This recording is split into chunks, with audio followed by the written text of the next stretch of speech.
हरे कृष्णा।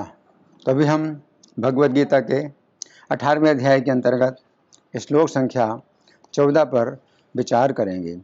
अधिष्ठानम तथा कर्ता करणम च पृथक विधम विविधाश्च पृथक चेष्टा दैवम चैवात्र पंचमम।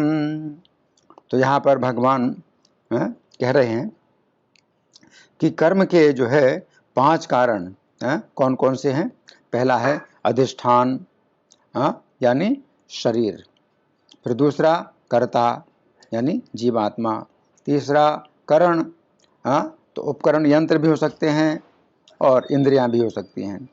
करणम च पृथक विधम, तो यहाँ पर पृथक विधम अनेक प्रकार के करण हैं, उपकरण इंद्रियां भी हैं और अनेक प्रकार के उपकरण भी होते हैं, औजार वगैरह होते हैं। और फिर चौथा विविधाश्च पृथक चेष्टा, अनेक प्रकार की चेष्टाएं होती हैं, इसमें बहुत विविधता है। देवम चैवात्र पंचमम, और पंचम कारण है देव यानी परमात्मा। तो अब हम सुनेंगे प्रभुपाद तात्पर्य में क्या लिखते हैं। श्रील प्रभुपाद की जय। अधिष्ठानम शब्द शरीर के लिए आया है। शरीर के भीतर आत्मा कर्म करता है जिससे कर्म फल होता है, अतएव यह कर्ता कहलाता है। आत्मा ही ज्ञाता तथा कर्ता है, इसका उल्लेख श्रुति में है। ऐसे ही दृष्टा सृष्टा, ये प्रश्न उपनिषद का 4-9 संख्या का मंत्र है। फिर वेदांत सूत्र में भी ज्ञोत एव 2-3-18 ये सूत्र संख्या है, तथा कर्ता शास्त्रार्थवत्वात् ये 2-3-33 वेदांत सूत्र का ये सूत्र है। तो इन सूत्रों से इसकी पुष्टि होती है। कर्म के उपकरण इंद्रियां हैं और आत्मा इन्हीं इंद्रियों के द्वारा विभिन्न कर्म करता है। प्रत्येक कर्म के लिए पृथक चेष्टा होती है, लेकिन सारे कार्यकलाप परमात्मा की इच्छा पर निर्भर करते हैं, जो प्रत्येक हृदय में मित्र रूप में आसीन है। परमेश्वर परम कारण हैं, अतएव जो इन परिस्थितियों में अंतर्यामी परमात्मा के निर्देश के अंतर्गत कृष्ण भावना भावित होकर कर्म करता है, वो किसी कर्म से बंधता नहीं। जो पूर्ण कृष्ण भावना भावित है वे अंततः अपने कर्मों के लिए उत्तरदायी नहीं होते। सब कुछ परम इच्छा परमात्मा भगवान पर निर्भर है। तो यहाँ पर प्रभुपाद का तात्पर्य समाप्त हुआ। अब हम सुनेंगे श्री भगवान ने कहा में इसकी कैसी व्याख्या हुई है। पिछले श्लोक में श्री कृष्ण ने कहा था कि किसी भी कर्म के संपन्न होने में कर्ता ही नहीं बल्कि 4 अन्य कारण भी होते हैं। उस समय अर्जुन के मन में इस प्रकार की जिज्ञासा उत्पन्न हुई। श्री कृष्ण ने मुझे बताया है कि किसी भी कर्म के बनने में कुल मिलाकर 5 कारण होते हैं, तो मैं जानना चाहता हूँ कि कर्ता के अतिरिक्त 4 अन्य कारण कौन से हैं, तथा उन 4 अन्य कारणों में से कौन सा एक कारण ऐसा है जिससे कर्म का बंधन समाप्त होता है। तो ये अर्जुन के मन में प्रश्न उठा। तो अर्जुन बोलते नहीं हैं, तो कई बार अर्जुन बोलते नहीं हैं, लेकिन अंतर्यामी होने के कारण श्री कृष्ण अर्जुन के मन की जिज्ञासा को समझ गए। अतः उन्होंने इस श्लोक में कुल मिलाकर 5 कारणों का वर्णन किया है, जिनमें से अंतिम कारण श्री कृष्ण हैं, जो अपने भक्तों के कर्म बंधन नष्ट कर देते हैं। इस श्लोक में श्री कृष्ण की 5 अत्यंत महत्वपूर्ण शिक्षाएं हैं, जिनकी हम क्रम पूर्वक चर्चा करेंगे।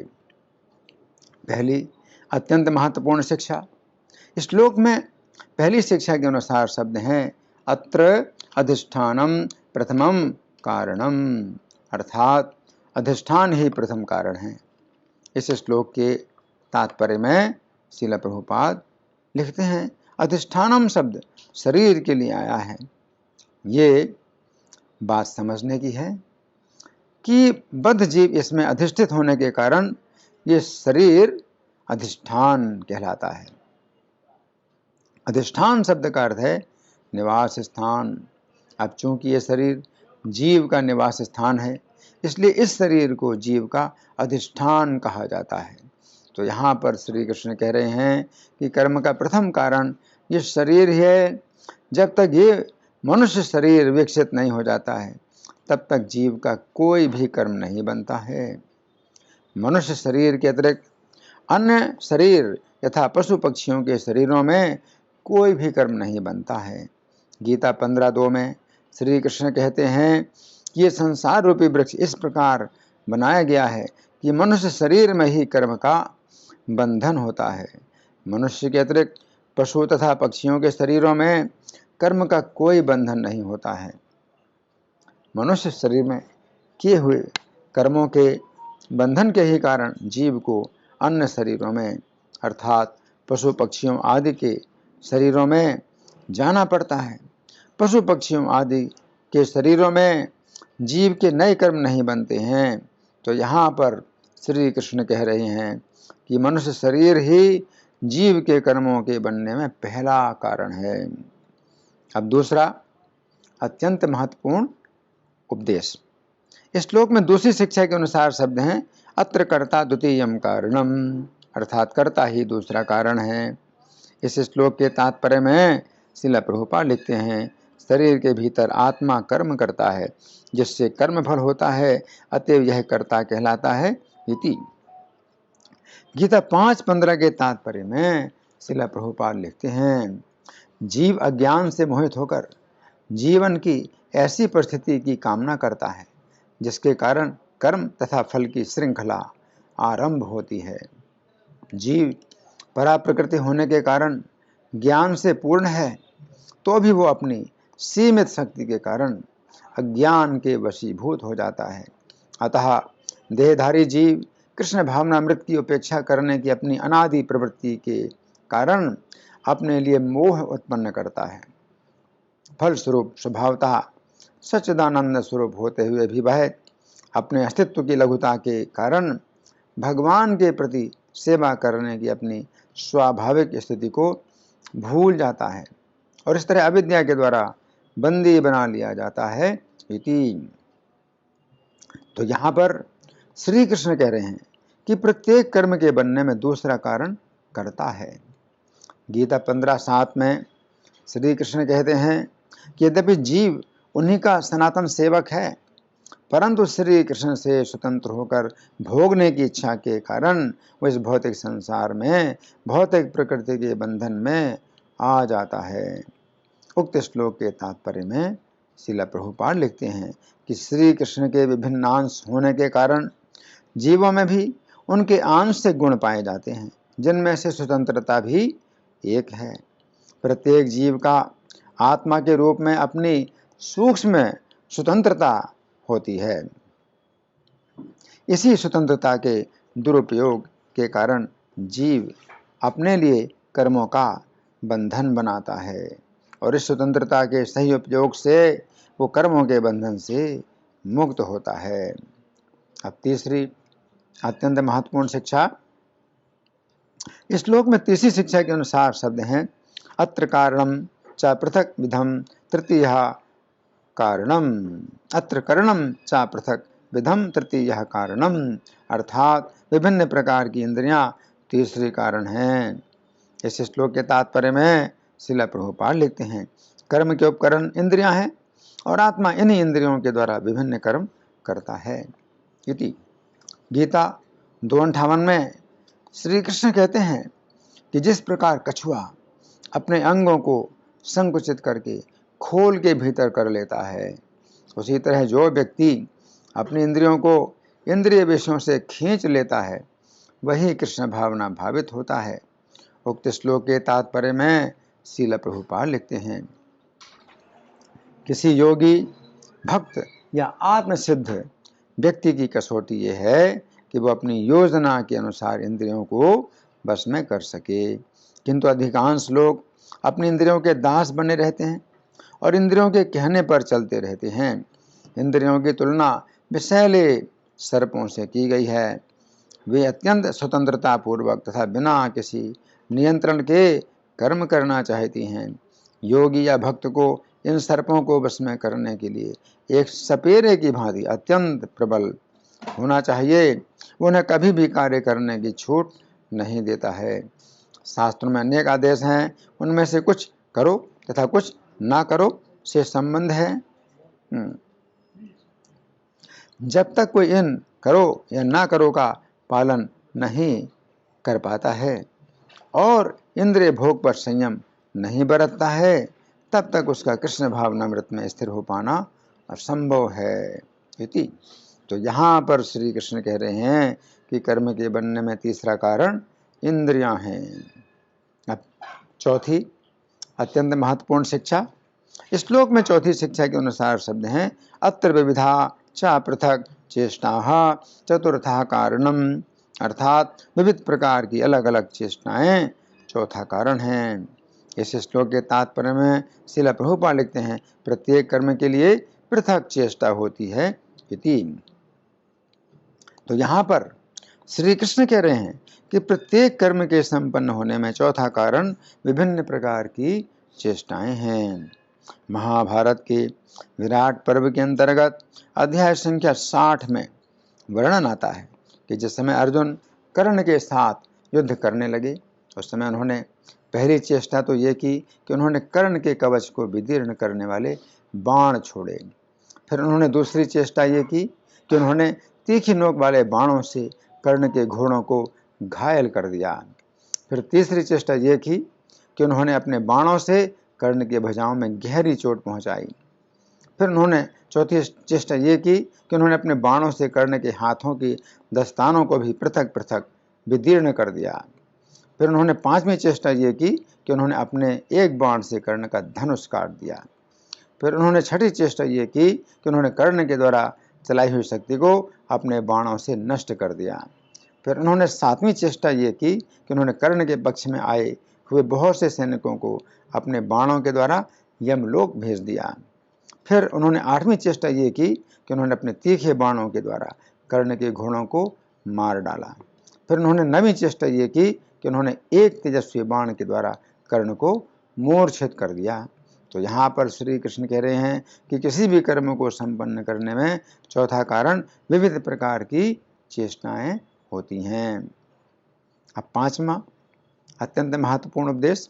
इस श्लोक की पांचवी शिक्षा के अनुसार शब्द हैं अत्र देवम च एव पंचमम कारणम, अर्थात देव पांचवा कारण है। इस श्लोक के तात्पर्य में श्रील प्रभुपाद लिखते हैं लेकिन सारे कार्यकलाप परमात्मा की इच्छा पर निर्भर करते हैं जो प्रत्येक हृदय में मित्र रूप में आसीन है। परमेश्वर परम कारण है। अतः जो व्यक्ति इन परिस्थितियों में अंतर्यामी परमात्मा के निर्देश के अंतर्गत कृष्ण भावना भावित होकर कर्म करता है वो किसी कर्म से बंधता नहीं है। जो लोग पूर्ण कृष्ण भावना भावित हैं वे अंततः अपने कर्मों के लिए उत्तरदायी नहीं होते हैं। सब कुछ परम इच्छामय परमात्मा भगवान पर निर्भर है इति। तो यहाँ पर श्री कृष्ण कह रहे हैं कि कर्म के बनने में पांचवा कारण श्री कृष्ण ही हैं। इसका अर्थ है कि यदि हम श्री कृष्ण के मार्गदर्शन में कर्म करते हैं तो हमारे कर्मों का कोई भी बंधन नहीं होता है। महाभारत के कर्ण पर्व के अंतर्गत अध्याय संख्या 56 में वर्णन आता है कि जिस समय अर्जुन कुरुक्षेत्र के युद्ध में अनेक शत्रुओं का संहार कर चुके थे उस समय उन्होंने श्री कृष्ण से इस प्रकार कहा, हे श्री कृष्ण, जहाँ पर कर्ण हमारी सेना को खदेड़ रहा है वहीं चलिए, मुझे तो यही ठीक जान पड़ता है, अथवा आपको जैसा ठीक लगे वैसा ही कीजिए इति। अर्जुन की इस बात से पता चलता है कि अर्जुन सदा श्री कृष्ण के ही मार्गदर्शन में युद्ध कर रहे थे। इस प्रकार श्री कृष्ण ही पांडवों के एकमात्र नेता तथा मार्गदर्शक थे। तो यहाँ पर श्री कृष्ण कह रहे हैं कि कर्म के बनने में पांचवा कारण श्री कृष्ण ही हैं।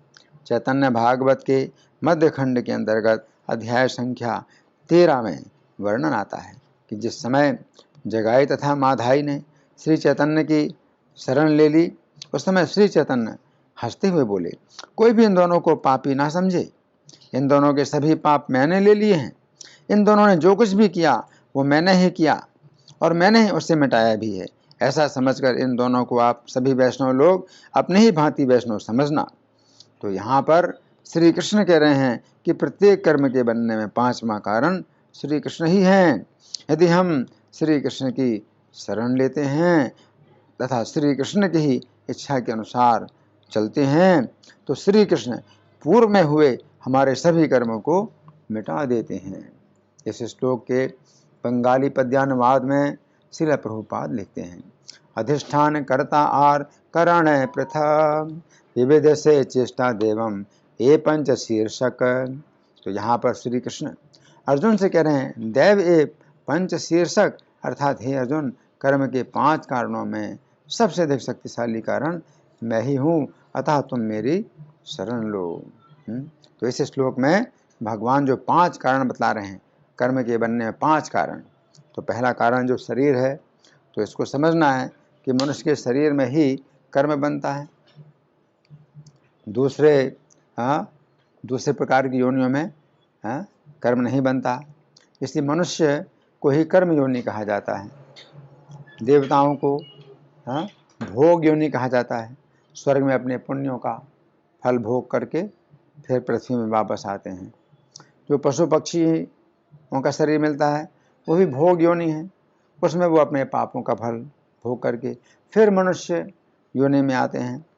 तो कर्म योनि भगवान गीता के 15वें अध्याय में बोलते हैं, कर्मानुबंधी न मनुष्य लोके, है ना, कि जो मनुष्य जीवन है इसमें क्या है, कर्म का बंधन होता है ना।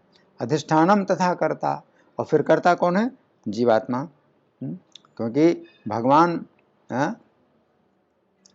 जीवात्मा के साथ रहते हैं, लेकिन वे किसी के कर्म नहीं लेते। तो भगवान कहते हैं कि वे किसी के कर्म नहीं लेते, है ना। तो 5वां अध्याय में न कर्तृत्व न कर्माणि लोकस्य सृजति प्रभु। जो प्रभु हैं हृदय के अंदर बैठे हुए हैं परमात्मा श्री कृष्ण, न कर्तृत्व न कर्माणि लोकस्य सृजति प्रभु। तो वे जो है न तो किसी का कर्तापन बनाते हैं और न कर्म बनाते हैं।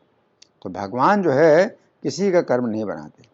यद्यपि भगवान हृदय में विराजमान है, लेकिन जीवात्मा के किसी भी पुण्य और पाप को वे नहीं बनाते। अगर कोई व्यक्ति उनकी शरण ले लेता है तो उसके जितने कर्म होते हैं उनमें ना तो कुछ पाप बनता है ना पुण्य बनता है। सबसे अच्छा यही है, कर्मजम बुद्धि युक्ता ही फलम त्यक्त्वा मनीषिणः जन्म बंध विनिर्मुक्ता पदम गच्छन्ति नामयम्।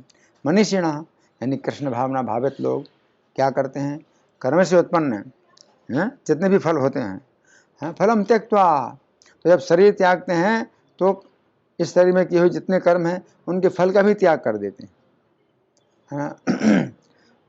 तो फिर क्या होता है, फलम त्यक्त्वा मनीषिण जन्म बंध विनिर्मुक्ता, तो जन्म का बंधन होता ही नहीं। अगर कर्म का फल जो है वो शरीर छोड़ करके जब जाते हैं तो कर्म का फल लेके नहीं जाते, कर्म का फल छोड़ जाते हैं, तो फिर जन्म का बंधन कैसे होगा। जन्म बंध विनिर्मुक्ता पदम गच्छन्ति नामयम्। तो फिर श्री कृष्ण के परम धाम में वो चले जाते हैं, है ना। तो यहाँ पर कर्ता का मतलब क्या है कि जो जीवात्मा श्री कृष्ण की शरण नहीं लेता और कैसा होता है, अहंकार विमूढ़ात्मा कर्ता हम इति मन्यते, कि वो अपने अहंकार में इतना मूर्ख बन जाता है कि अपने को ही कर्ता समझता है ना। तो श्री कृष्ण की शरण नहीं लेता और श्री कृष्ण का मार्गदर्शन नहीं लेता, तो फिर जो है वो कर्ता अपने को समझता है। जो प्रभुपाद हैं तो जब गए विदेशों में तो उन्होंने क्या कहा श्री कृष्ण से कि मैं कुछ नहीं कर पाऊँगा, हे श्री कृष्ण मैं इन लोगों को कुछ भी नहीं बता सकता, ना ये कुछ सीख सकते हैं। अब आप मुझे जो है अपनी कठपुतली समझिए और मुझे नचाइए। तो कठपुतली क्या होती है, वो कुछ नहीं करती, दिखाई पड़ती है कि वो बहुत कर रही है लेकिन कुछ भी नहीं करती। सूत्रधार कठपुतली को नचाता है, कठपुतली से काम कराता है। तो इस प्रकार से प्रभुपाद जो है अपने को श्री कृष्ण के जो है सौंप देते हैं, श्री कृष्ण के चरणों में सौंप देते हैं अपने को। इस प्रकार से जो जीवात्मा है फिर कर्ता नहीं होता, तो फिर कर्म नहीं बनेगा। जीवात्मा अगर अपने को कर्ता नहीं समझता और श्री कृष्ण के ही आश्रित रहता है तो भी कर्म नहीं बनेगा। करणम चा पृथक विधम, फिर विविध प्रकार के जो है इंद्रियां हैं तो वे जो है अगर अपने बस में हो जाएं तो भी जो है फिर व्यक्ति पाप नहीं करेगा। विविधाश्चा पृथक चेष्टा, फिर अनेक प्रकार की चेष्टाएं होती हैं तब कर्म पूरा होता है। तो अगर चेष्टाएं सही सही ना की जाएं तो फिर कर्म नहीं पूरा होगा, कार्य पूरा नहीं होगा। देवम च वात्र पंचमम, और देवम यानी श्री कृष्ण पांचवें कारण, सबसे बड़े कारण श्री कृष्ण है। अगर श्री कृष्ण चाहें तो हमारे जितने भी कर्म हैं वो सब जला डालेंगे और अनेक अनेक जन्मों के कर्मों को श्री कृष्ण जला डालेंगे। अन्यथा अपने अपने कर्म के अनुसार चाहे इंद्र हो चाहे ब्रह्मा जी हो, सबको कर्म का फल भोगना पड़ता है। धन्यवाद। हरे कृष्णा।